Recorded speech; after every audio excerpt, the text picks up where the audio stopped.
सोहर सुनाबै छी, नीक लागत तऽ जरूर बताएब। जीर सान छथि धानी पातरि फूल सन सुन्दर रे ललन रे तेसरे में बाबा के दुलारू दर्द कोन सहती रे ललन रे तेसरे में बाबा के दुलारू दर्द कोन सहती रे।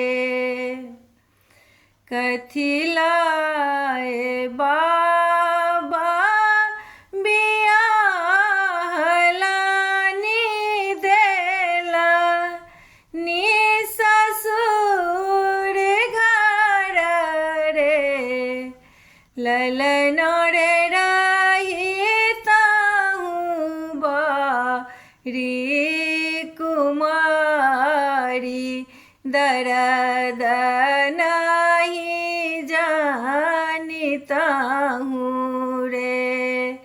ललन रे रहितहु बारी कुमारी दर्द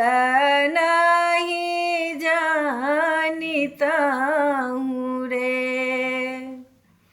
एक पैर देलानी ए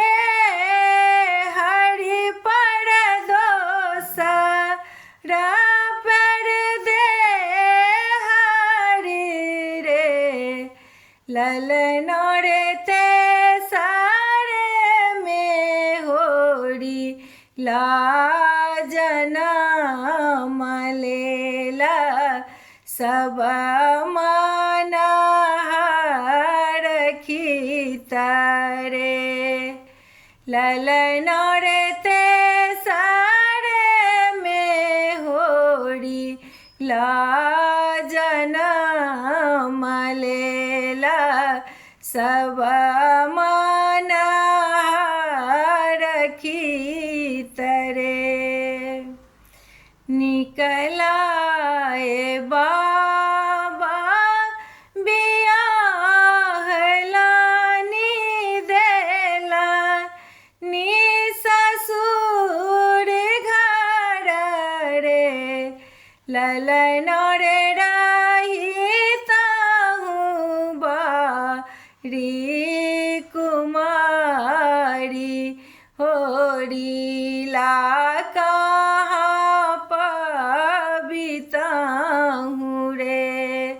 ललन रे रहितहु बारी कुमारी होरी ला